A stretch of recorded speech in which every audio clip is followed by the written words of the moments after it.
Assalamualaikum warahmatullahi wabarakatuh. Bertemu lagi dengan saya Rizal Wahid Bustaman di acara podcast Madrasah mengenai bincang seputar madrasah yang informatif, edukatif, dan inspiratif. Tema kita hari ini membicarakan tentang bimbingan konseling di madrasah. Sebelum menginjak acara selanjutnya, saya akan perkenalkan dulu di samping saya Ibu. Dengan siapa? Siti Aisyah M. Sosi. Ibu sebagai guru BK di MTSN di Cianjur ya. Yang sudah berapa tahun? Alhamdulillah dari 2010. 2010 sekarang 15 tahun. 2015 tahun. Oh, bagus sekali. Sebelum kita membahas lebih jauh ya Bu ya, mungkin kita berbicara dulu tentang apa sih itu BK itu. Kadang juga kita berpikirnya badan konseling itu sebagai tempat untuk nge-punish anak-anak di sekolah atau khususnya di madrasah ya, khususnya madrasah. Nah, boleh Ibu cerita sedikit mengenai badan konseling di madrasah seperti apa gitu? Ya. Baik, terima kasih atas waktunya. Ya, sebelum saya masuk ke peran BK atau bagaimana bimbingan konseling di madrasah, kita harus mengetahui landasan hukum bimbingan konseling diadakan di sekolah itu menurut Permendiknas nomor 11 atau triple one disebutnya itu. Nah, triple one Permendiknas triple one tahun 2014 tentang peraturan yang mengatur tentang bimbingan konseling di pendidikan dasar dan menengah. Jadi termasuk kan di madrasah mau di MI atau di MTS ya. Di mana juga ada? Ada. Tapi ini ya betul untuk menengah itu sampai MAN ya. Ya, tentang apa itu di dalamnya, yaitu tentang menjelaskan bagaimana tujuan bimbingan konseling, asas, terus komponen layanan, dan pelaksana bimbingan itu siapa, dan kolaborasi. Dan tujuan bimbingan konseling di sekolah itu, yaitu untuk membantu siswa mencapai kemandirian, terus untuk mencapai perkembangan yang optimal dan kematangan dalam kehidupan selanjutnya, seperti itu. Dan itu berarti tujuan sebetulnya bimbingan konseling itu kan untuk membantu siswa sebetulnya, mau yang bermasalah atau yang bermasalah itu bisa di masalah apa aja kan, bisa akademik atau emosional atau sosialnya gitu. Terus apa saja asasnya? Jadi bimbingan konseling itu di sekolah punya asas yang salah satunya itu asas kerahasiaan. Jadi misalkan kalau anak mau berbincang atau mau curhat atau konseling atau mau mengutarakan itunya, ada permasalahan itunya, bisa ke guru BK atau ke guru bimbingan konseling, karena guru bisa harus gitu, sebagai guru bimbingan konseling itu ada asas yang disebut asas kerahasiaan gitu. Jadi yang selama ini kan dipandang bahwa guru bimbingan konseling hanya untuk menjudge anak itu, memberikan hukuman gitu, tapi tidak seperti itu hanya pemikiran yang keliru gitu ya, bukan yang salah tapi yang keliru. Jadi bimbingan konseling bukan hanya anak yang bermasalah, tentu semua orang kan punya masalah kan ya, semua bukan anak saja yang bermasalah, kita juga punya masalah. Jadi bimbingan konseling bukan hanya untuk yang bermasalah seperti tadi kenakalan remaja atau apa, kalau di sekolah kan banyaknya itu seperti itu, tapi juga untuk masalah-masalah akademik gitu yang seperti misalkan anak kesulitan belajar, tidak ada motivasi belajar, seperti itu kan, itu juga bagian dari bimbingan dan konseling. Jadi bisa nantinya kan tadi ada kolaborasi seperti itu ya, jadi dengan guru mata pelajaran, dengan guru ya pembina ekstrakurikuler, kesiswaan, jadi meliputi semua ya Bu? Iya, jadi semua yang ada di sekolah itu bisa berkolaborasi dengan guru bimbingan konseling. Dan layanan yang dikasihkan di bimbingan konseling itu ada layanan pribadi, ya, terusan sosial, terus belajar dan karir, itu yang itu seperti. Nah, kalau misalkan untuk dari 4 poin tadi, pribadi, terus sosial belajar yang kecenderungannya di madrasah MTS 5 itu lebih dominan yang mana? dari itu pasti yang 3 ya, itu pasti pribadi, sosial, belajar. Yang karir itu kan tentu pasti yang karir juga sama, tapi banyaknya kan itu untuk melanjutkan ya, melanjutkan sekolah pasti yang kelas 9 itu banyaknya yang karir gitu, yang seperti ya, yang karir. Tapi kebanyakan sekarang ini yang kami tangani gitu ya, itu tentang belajar dan Maaf sosial. kalau boleh tahu, Ibu, untuk kan di BK itu ada apa pembagiannya Bu ya. Kalau misalkan kita juga harus tahu nggak mungkin dong satu sekolah itu di dihandle oleh satu orang di BK di bimbingan konseling ya. Jadi memang kita tuh masih awam. Iya. Nah berapa nih kisaran atau maksudnya yang pasti satu orang BK itu bisa menaungi berapa anak, mengkonseling berapa anak? Ya. Jadi untuk guru bimbingan konseling itu beda dengan guru mata pelajaran. Kalau guru bimbingan konseling itu kan bukan masuk mata pelajaran, tapi untuk membimbing dan mengkonseling itu. Jadi untuk satu guru bimbingan konseling itu setara dengan 24 mapel itu jam mapel itu berarti rasionya itu 150 orang anak. Jadi 150 orang anak yang dipegang oleh guru bimbingan satu orang guru bimbingan konseling itu sama dengan 24 jam. Kalau sekarang kan dihitungnya bukan 150 tapi 5 rombel. Iya, dikalikan 30 orang, 32 orang kan paling di madrasah itu kan sekarang maksimal 32. Memang madrasah kita banyak yang iya, hampir 700 ya. Iya. Kalau misalkan melihat dengan kondisi objektif sekarang nih Bu ya, BK itu sudah cukup atau masih kurang dengan 700? Kami kan dengan guru bimbingan konseling di madrasah MTS 5 ini baru 2 orang, sedangkan jumlah siswa kurang lebih kan 700 lebih ya. Jadi masih kurang 2 atau 3 orang lagi. Jadi kan kalau 2 itu kita kewalahan sampai 42 jam kan, ya 48 jam satu orang. Jadi masih jadi wajar kalau misalkan tidak terjamah semuanya karena kan kurang tadi orangnya gitu. Jadi kalau bisa mah harus ditambah antara 2 atau 3. Nah, kadang juga gini Bu, maaf nih. Kayak seperti halnya anaknya bermasalah ya. Kadang-kadang suka dulu dibawa ke kesiswaan belum apa-apa, udah dimasukin ke BK, ke bimbingan konseling. Nah itu juga, apakah memang prosedurnya seperti itu ataukah harus misalkan anak itu nakal arti kata dia bolos atau misalkan dia tidak istilahnya mah nggak taat di peraturan di sekolah. Nah itu gimana Bu? Nah gitu juga masih campur aduk ya Bu ya dilihatnya. Oh ketika anak bermasalah langsung masukin ke BK dengan digendeng sama kesiswaan gitu. Nah itu Bu, tolong Bu sedikit ada ini Bu. Ya, untuk itu ya, untuk melakukan bimbingan ada SOP-nya sebetulnya. Jadi guru bimbingan konseling itu tidak langsung menerima misalkan kasihangan misalkan langsung ke BK nah, nggak bisa. Jadi nggak langsung itu, tapi ada jalurnya dulu. Jadi prosedurnya itu nanti kalau misalkan anak ini kelas berapa nih gitu ya, yang kesiangannya anak berapa gitu. Oh wali kelasnya siapa? Masukkan dulu ke wali kelasnya dulu. Nanti udah sama wali kelas. Makanya kan BK itu bukan hanya guru bimbingan konseling yang harus membimbing itu kan, mengkonseling itu bukan hanya guru bimbingan konseling di sekolah itu kan.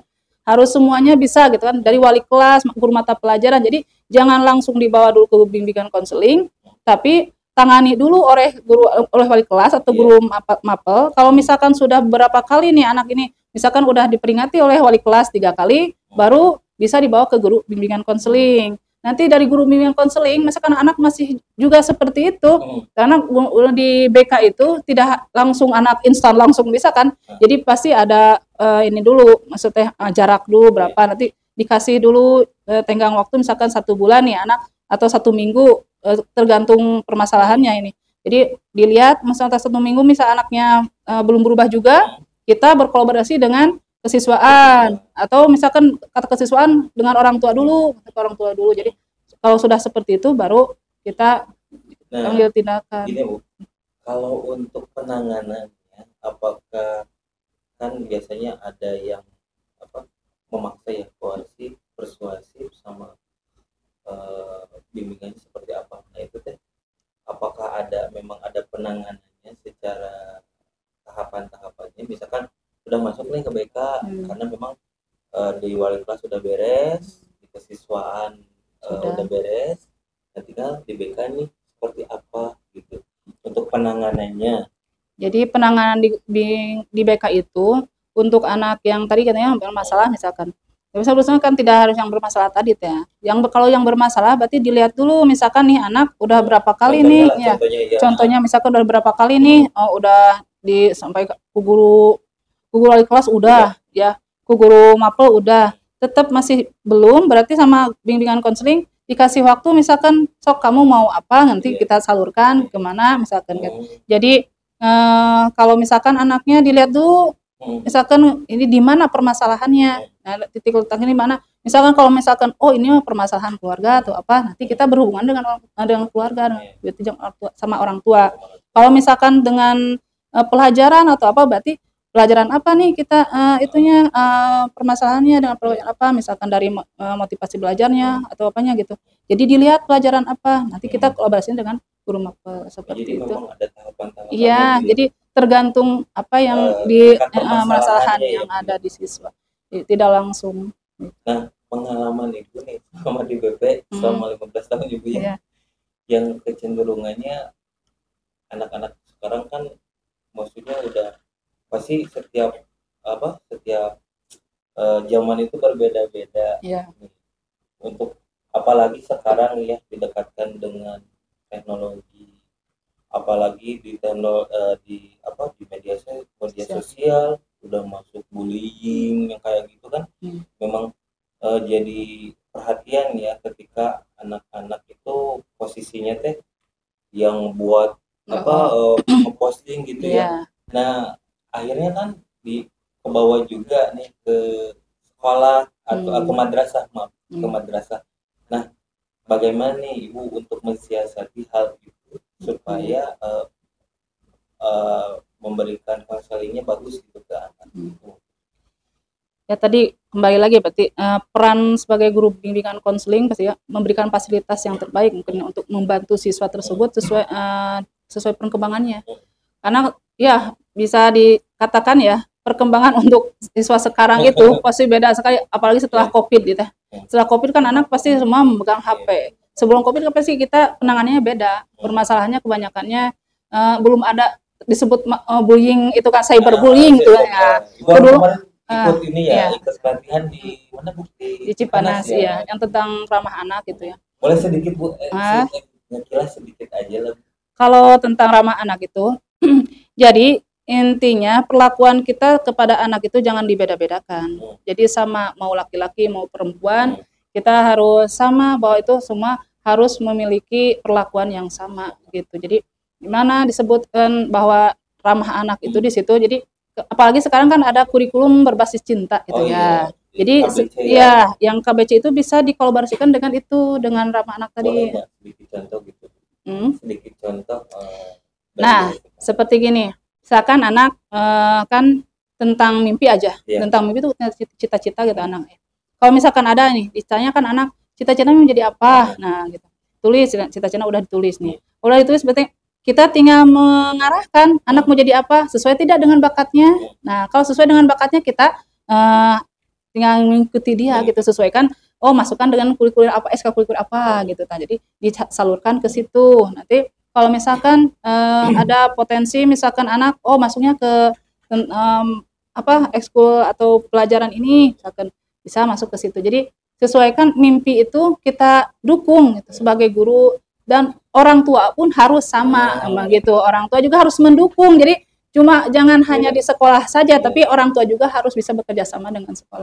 Artinya itu. jadi mitra ya. Iya, jadi mitra kolaborasi tadi, kolaborasi tadi. Jadi antara orang tua dengan sekolah, dengan pihak sekolah. Jadi bukan hanya sekolah orang tua itu menyerahkan aja ke sekolah supaya pendidikan. Gitu, iya, jadi masalah anak mah gue padahal kan gini, kemarin ya sini. Jadi kan kita itu hidup 24 jam itu dibagi 3. 1 di sekolah, ya sepertiga di sekolah, 3 lagi di rumah, di lingkungan. Jadi sebetulnya anak kan di sekolah hanya 1/3 saja kan. Iya, yang 2/3-nya itu di rumah sama di lingkungan itu kan tempat mainnya kan. Ya, tapi kebanyakan orang tua menyalahkan sekolah. Nah, harusnya kita kan sebetulnya kita sama-sama gitu kan. Makanya kenapa hasil akhir atau tindak lanjut yang dilakukan oleh guru bimbingan konseling itu memanggil orang tua. Jadi kan kadang nggak mau ke guru BK pasti dipanggil orang tua, karena itu kan salah satunya kan kita sudah konseling nih, sudah bimbingan, sudah melakukan mengetahui latar belakangnya apa tuh. Oh ini ternyata permasalahannya di rumah. Berarti kita harus kolaborasinya dengan orang rumah lah ya, masa yang anak kan tidak akan selesai gitu. Jadi untuk salah satu tindak lanjutnya itu dengan berkomunikasi dengan orang tua. Jadi berkoordinasi. Orang tuanya paham ya setelah dikonseling, iya. Ada perhatian khusus di rumahnya, karena memang rumah menentukan anak itu. Iya, jadi kan ya, pendidikan pertama itu sebenarnya di rumah. Jadi karakter anak itu sebetulnya terbentuk di rumah. Jadi jangan saya akan menumbuhkan karakter anak sekarang, misalkan SMP, apalagi di usia sekarang remaja itu karakter sebetulnya bukan nggak bisa gitu ya, tapi kebanyakan ya karakter itu terbentuk waktu kecil. Jadi anak meniru perlakuan orang tua itu kan dari mulai meniru itu dari usia 2 tahun kan, 2 tahun sampai 6 tahun kan mereka meniru itu kan. Jadi sebetulnya karakter itu terbentuk dari waktu itu. Sebenarnya dari lahir juga udah terbentuk. Jadi makanya sekarang kalau di SMP gini di tingkat SMP ini, kalau misalkan untuk membentuk karakter itu bukan membentuk, tapi kita mengikuti gitu ya. Jadi anak teh bagaimana nih karakter, kita tinggal menyalurkan atau gitu. Jadi sesuai ininya. Jadi bukan membentuk karakter tapi kita mah mengikuti atau menyesuaikan untuk karakter tersebut biar mengarahkan gitu. Jadi jangan sampai karakter yang dulu dia ini teh misalkan kalau dulu karakternya misalkan maaf jelek misalkan. Nah, kita luruskan gitu. Bisa kalau masih bisa diluruskan, kalau enggak berarti kita tadi bekerja sama dengan bagaimana. BK di sini waktu zaman saya dulu ya Bu ya. Dulu disebutnya BP Bu. Bimbingan apa ya? Penyuluhan. Itu takut kalau masuk ke BP. Nah, sekarang citranya sudah berubah ya menjadi bimbingan konseling. Artinya ketika anak ada tadi yang pertama permasalahan pribadi, sosial, terus pelajaran, terus karirnya, tinggal konsultasiin aja jadi artinya lebih welcome sekarang ya Bu ya di ininya. Nah, kalau saat ini kemudian apakah ada komunikasi nggak dengan para orang tua antara khususnya bimbingan konseling selain di kasus ya, maksudnya selain di kasus ya, berbeda lagi kalau misalnya pasti dipanggil tapi kita mengundang gitu bimbingan konseling ini untuk bekerja sama sebagai mitra dan berkolaborasi ke depan. Ya, untuk saat ini belum ya. Jadi selama ini yang kami lakukan hanya memanggil orang tua yang bermasalah tadi. Jadi untuk harusnya kan semua orang tua ya bisa mengetahui perkembangan anak ya. Jadi misalkan anak saya di sekolah bagaimana nih, perilakunya bagaimana, hasilnya bagaimana, pelajaran itu harusnya mereka itu bisa mengetahui ya bagaimana perlakuan anak-anak itu. Jadi bukan kalau nggak diundang juga orang tua datang bisa. Jadi untuk mengetahui perkembangan anak misalkan dari akademiknya, misalkan dari perilakunya bisa datang langsung menanyakan ke wali kelas boleh, atau langsung ke guru bimbingan konseling bisa. Asalkan kalau orang tuanya mengerti kan seperti itu. Tapi untuk saat ini yang kami tangani hanya anak-anak misalkan anak yang bermasalah juga nggak mau kan dipanggil orang tua teh. Iya karena dipanggil orang tua pasti carekan pasti gitu. Padahal mah itu enggak ya Bu ya? Iya enggak, tapi karena kebanyakan sekarang orang tua kan isin malu cenah KBKD padahal mah kan itu teh sebetulnya kewajiban orang tua salah satunya kan mengontrol anak tuh bisa lewat mengetahui anaknya bagaimana di sekolah.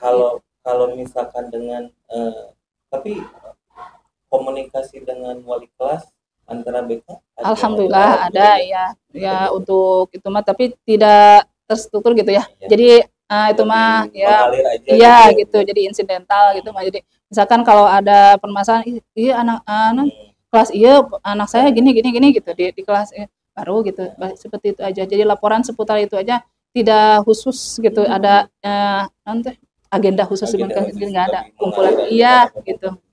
Jadi memang peran BK itu sangat penting ya Bu ya di madrasah, salah satunya itu tadi untuk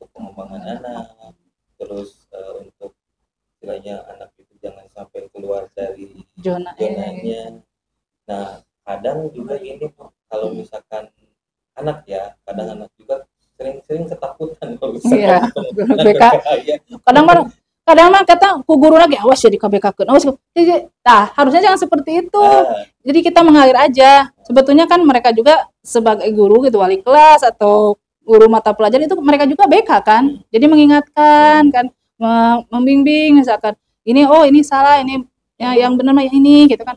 Jadi sebagai guru bimbingan konseling itu tugasnya itu kan misalkan ada yang belok nih, kita luruskan seperti itu. Jadi sebetulnya mah simple sih seperti itu. Jadi masa katanya gini, anak teh bisa dibawa ke wali kelas dimarahi, dibawa ke ini dimarahi, masa di BK dimarahi lagi? Iya. Tidak. Jadi Artinya sebetulnya sebagai apakah bisa disebut sebagai obat gitu Bu ya iya. BK itu Jadi ya? sebetulnya mah BK Bimbingan itu konseling. dokternya. Oh, dokternya. Iya, di sekolah teh atau kalau misalnya Dokternya terus dikasih psikolognya, obatnya untuk apa iya, ya, solusinya. solusi.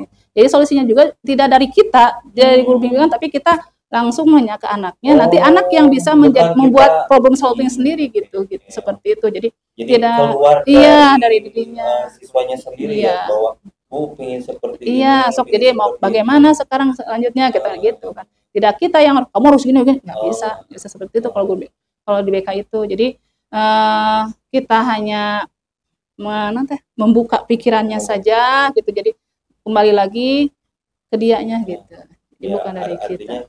artinya jelas ya sekarang bahwa posisi BK itu bimbingan konseling itu bukan lagi kadang suka nyebut Ya bukan punishment, bukan punishment, ya, gitu ya. bukan polisi Artinya ya, sekolah. bukan polisi sekolah. Iya. Oh, kadang-kadang oh ada polisi sekolah gitu Iya ya, gitu. janganlah Tapi kita sekarang seperti kita itu. ganti BK sahabat siswa gitu seperti Sekarang semuanya iya gitu iya sahabat BK siswa. sahabat siswa dan ruang BK ruang bahagia gitu. Tapi bukan nih fasilitasnya gimana Bu?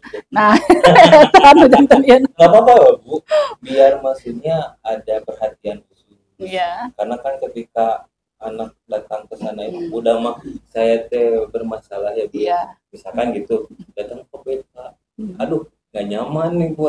Fasilitasnya nah itu Bu. Jadi idealnya itu ruang BK itu satu ada ruang bimbingan kelompok, ada individu, juga ada untuk apa sih data-data anak seperti itu. Jadi ada ada kursi untuk orang tua, orang tamu. Kita pasti setidaknya kita akan mengundang orang tua seperti itu. Jadi ada ruang tamu, ada ruang konseling khusus Nanti individu. saya ngobrol sama ini. Ada juga ruang. Jadi kadang kita gini, kalau sekarang nih, gimana?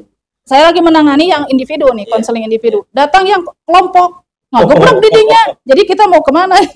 Jadi kita teh kadang di sebelah sana, gitu. Iya masih dibagi-bagi. Jadi susah seperti itu. Tempat yang terbatas. Iya. Jadi memang ya harus diperhatikan juga ya, karena memang BK ini jadi istilahnya sebagai apa ya? Tadi itu sebagai pendamping untuk mengarahkan anak. Madrasah ya khususnya Bu, ketika balik lagi ke rumahnya mah itu mah udah tanggung jawab orang tua. Nah Bu, mengenai tadi kan membahas dari A sampai Z. Sekarang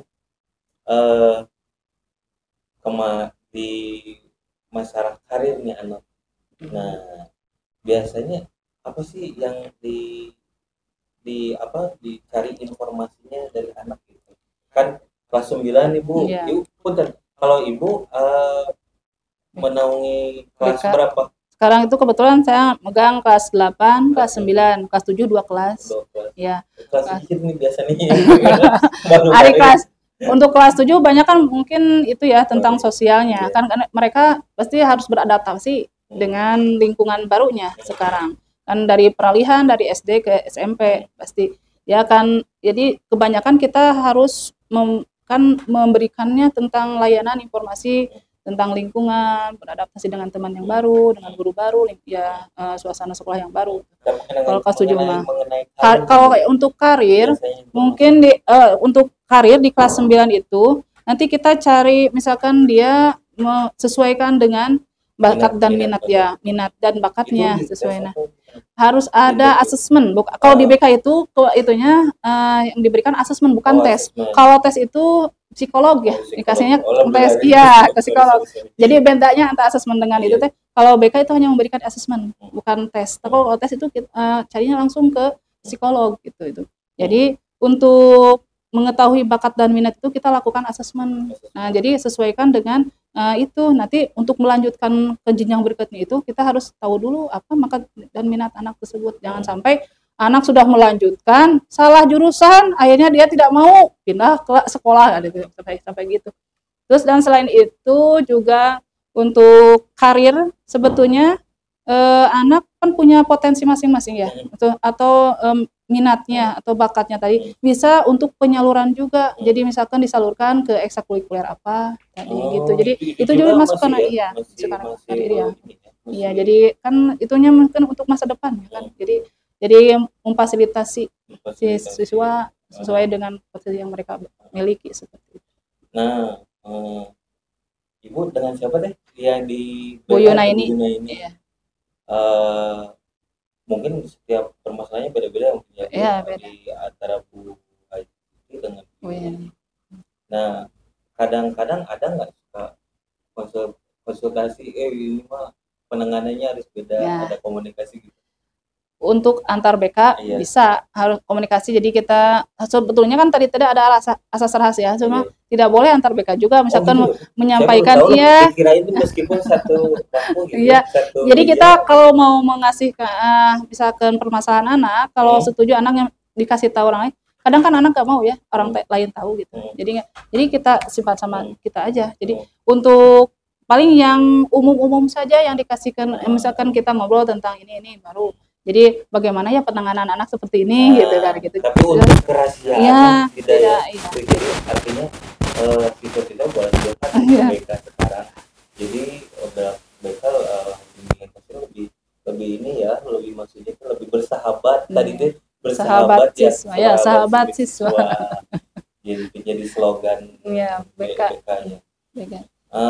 Untuk di kerjasama nih dengan pihak-pihak luar nggak ada untuk misalkan harus ada kayak seperti pelatihan gitu. Iya. Harus seperti misalkan kan untuk penanganan kalau ada yang narkoba misalnya kayak gitu ya harus ada kerjasama dengan seperti itu. Tapi kalau misalkan di kita yang nggak ada sekarang alhamdulillah untuk sekarang itu alhamdulillah anak-anak teh balager alhamdulillah. Madrasah harus iya. Jadi sebetulnya harus ada disebut nanti kerjasama antar luar dengan kepolisian, dengan psikolog, gitu ya eksternalnya gitu. Jadi kalau dengan pihak sekolah punya pasti. Kalau ada itu kan biasanya kita kerjasama dengan kesiswaan ya. Nanti kesiswaan katanya memang harus ada kolaborasi, memang semua berkolaborasi semua. Jadi kita harus antara humas, kamar humas, terus kamar kesiswaan, BK, wali kelas. Harus ada kolaborasi antara apalagi disupport sama anggaran. Iya. Bu diminum dulu, Bu. Iya. Karena kita kalau misalkan ada sesuatu mah harus berkolaborasi dengan kepentingan sekolah yang punya kepentingan di sekolah itu. Jadi tidak bisa berjalan sendiri BK itu. Jadi harus bersama-sama. Ya. Makanya untuk menciptakan anak lebih baik itu kan susahnya. Kalau berjalan sendiri mah kita harus bareng-bareng. Ya makanya orang tua juga harus proaktif gitu kan. Iya. Jadi tapi jangan untuk partisipatif dari orang tua apakah ini nggak maksudnya responnya bagus? Kalau yang dipanggil kalau itu mah dipanggil datang. Kalau yang itu mah nggak ada. Jadi nggak ada yang lain waktu kita iya harus ada program khusus ke hati ya Bu ya. Jadi kalau ada program khusus tentang parenting. Jadi biar nanti antara pengajaran di sekolah dengan di rumah itu sama gitu. Jadi tentang tadi pendidikan karakter itu ya. Jadi di rumah, di sekolah, anak di sekolah misalkan kamu harus seperti ini, tapi pas datang ke rumah, anaknya beda gitu. Jadi kan perlakuannya beda kan. Jadi kan Jadi Oh, harus ini nih, sama. saya mau nanya nih. Kalau ketika anak itu bermasalah, ada aturannya nggak? Apakah sistem poin ataukah ini? Nah, itu juga harus harus tahu Bu, kita juga maksudnya jangan sampai gini anak bermasalah beberapa kali, punten nih, jadi dia nggak dapat poin atau gimana? Ya. Itu bukan wewenang kami ya sebagai guru bimbingan konseling. Jadi yang bukan wewenang. ya, jadi yang membuat peraturan, poin, mencatat poin itu bukan. Tapi kebanyakan sekarang ya, jadi beranggapan bahwa yang mencatat poin BK, yang membuat peraturan itu BK, itu iya itu kan itu mah sebetulnya kesiswaan. Ya, cuma kami kadang diberi atau membantu kesiswaan gitu kan. Emang BK itu kan di bawah kesiswaan. Jadi bimbingan konseling itu di bawah kesiswaan. Iya. Jadi kita apa sih berkolaborasi dengan kesiswaan. Jadi misalkan kesiswaan meminta bantuan, tapi sebetulnya harusnya mah yang mencatat poin itu kan wali kelas karena mereka yang langsung berkomunikasi dengan iya gitu iya sebetulnya mah. Jadi nggak jadi bebannya dikurangi udah iya. Mau pegang 150 anak terus apalagi konseling pas anak datang ke sana jadi bermasalah sama kita di punishment iya jadi kayaknya jadi itu. Mana ongkoh di punishment tapi di upahan mata ongkoh nggak upahan tapi dikasih hukuman kan itu mah beda jadi sebetulnya kita mah kalau di Sunda sebutnya ngupahan gitu tah ngupahan jadi ditulis udah dimarahi di sini marahi jadi kita yang ya, artinya benar harus tadi berkolaborasi iya. Di antara stakeholder yang di dalam aduh bincangnya mendalam nih nah artinya kita tahu ya tentang bimbingan konseling di madrasah itu ya seperti itu ya. Artinya bimbingan konseling pun punya slogan sahabat siswa. Nah kepada siswa dan semuanya anggaplah BK sebagai apa ya Bu ya sahabat yang bisa memberikan solusi dan ketika ada apa istilahnya mah sekarang tuh anak tuh lebih stres atau apa jadi bisa datang aja ke BK kalau untuk main-main ngobrol-ngobrol boleh ya Bu ya terbuka sekali ya. Nah Bu dari obrolan kita tadi apa sih harapannya dari Ibu mengenai BK ke depannya di Madrasah MTS 5? Ya. Jadi untuk kedepannya mungkin kami guru bimbingan konseling jadi rubahlah mindsetnya bahwa bimbingan konseling itu bukan yang memberikan punishment ya tapi kita merangkul semua anak mau yang bermasalah kenakalan atau masalah tentang belajar semua karena kami sebagai membantu siswa dalam mengembangkan potensi yang mereka miliki.